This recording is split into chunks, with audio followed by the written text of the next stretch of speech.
here's the thing about our eyes.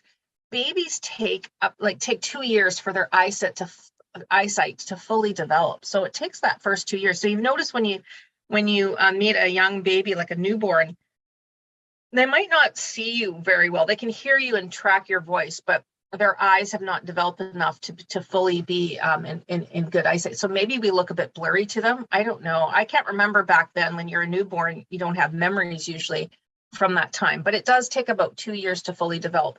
Then our eyes just rapidly grow after birth up until puberty. So around 2021, that's when our eyes actually stop growing in size. So the answer to the question is about 2021.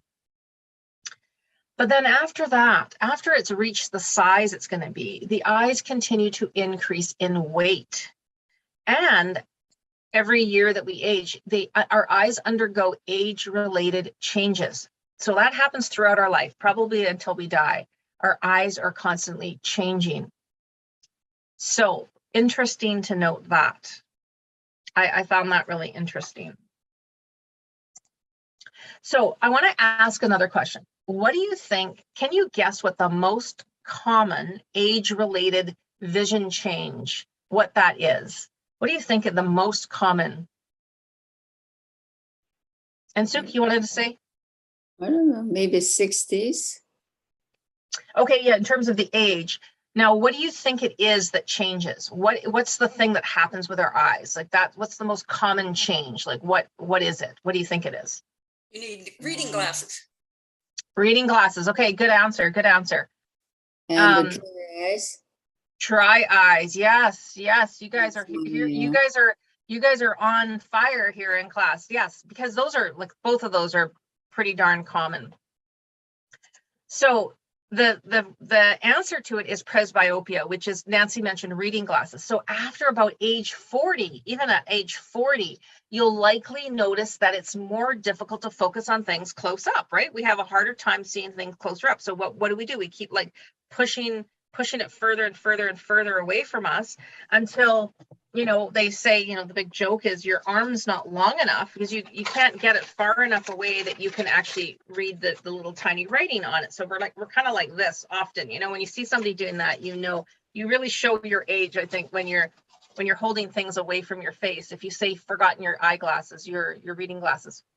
So why does this happen? So as we age, the lens in our eye, it gets kind of, I call it sort of rusty.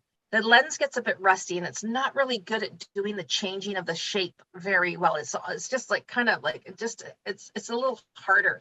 So that's what we call presbyopia.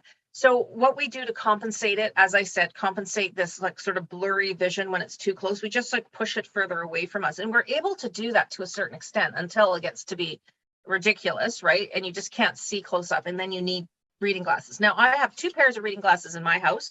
I turned 56 last month, and you know what? Like I have pretty darn good eyes. Like I can't see very good distance wise, which was always a problem since I was a kid, but my close-up vision is actually pretty good. So I only put these reading glasses on very rarely. The times that I have it is when the lighting is not very good, or I'm reading a pill bottle and the pill bottle background is like green or something weird. It's not like a very good contrast of color. Then I have a hard time reading something, and I'll say to my husband, can you read this? I do that. Can you read this for me? But I haven't been doing that, a whole lot. And just after talking with a friend, I might just take a little boost of an eye supplement just to see if it will help, because I have been on the computer a lot. And I'm finding just the eye strain from being on the computer. Now, a lot of us are doing a lot of devices lately, right? On our phones, on our computers, on our tablets. So we need to really, the best thing for that is, and we'll get into it, is to just give your eyes a break, not be staring at a computer all the time. So presbyopia. So the second most common, or not most common, they're not in any order now. That was the most common. Now these are just, I don't have the actual statistics. Tearing. Does anybody get tearing in one or the other or both eyes? Okay, so tearing can happen. Why? Sometimes it's a side effect of a medication. Sometimes it's sensitivity. Most of the time it's sensitivity to something like light or wind or temperature change. I had a learner in class once that said, she didn't notice tearing ever, except when she was on her way to bed. And after talking with her for a little while, we realized that her house is all, especially in the winter, it's all set up nice and cozy. The living room's warm, everything's warm, but the bedroom she kept quite cold, like, 10 degrees cooler for sleeping, which is a really, really great idea for sleep. But that change from the kitchen into the bedroom was so drastic that it caused the eye to do a little bit of tearing. And that's what we realized. It was her temperature change. But the best thing you can do to protect your eyes is have sunglasses on if you are going outside, just to protect from the wind and the blowing on your eyes. Now, if tearing does persist, I do ask that you go see your doctor, get to your eye doctor. It could be that you've got a bit of an infection or like a blocked tear duct that's causing this tearing to happen. It happened with my dad. And when he went to see, he had no infection. He didn't have a blocked tear duct, but it was his medication. There was a medication that was causing the tearing because it would just come up at nighttime, and it was really, bothersome because he'd go to lie down and the eye would just be tearing. So definitely, throughout this whole thing, you're going to hear me say it over and over again. Make sure you get your eyes checked. Go for your checkup. Go see a specialist. Let them do the thing that they do, and test all the things and look right in through your eye. They're looking at all parts of your eye because we can't always tell what's going on. And we're going to get to that when we talk about the diseases.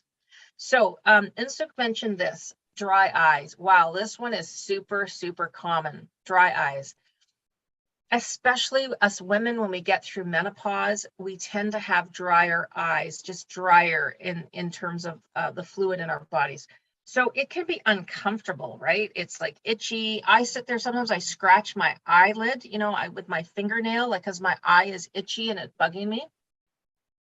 Now, your doctor might recommend you have a humidifier. Now, I don't mean an air purifier. That's great too, to have an air purifier to clean your air. But the humidifier, like, like the little frog that used to put in the kids' bedroom, like the thing that actually puts moisture into the air. If you have dry eyes regularly, having a humidifier in your house is actually a fantastic way to get more moisture in your air. Now, I live in Canada, in British Columbia. We have a lot of moisture in our air. But if you live in a place like Palm Springs or Arizona, those kinds of places where it's like dry heat, definitely a humidifier is going to help you. Even sticking a bowl with water, if you didn't have a humidifier, just put that in your room. The room will just evaporate up this moisture into the air. That's a simple, free way to do it if you're finding that the air is just so dry.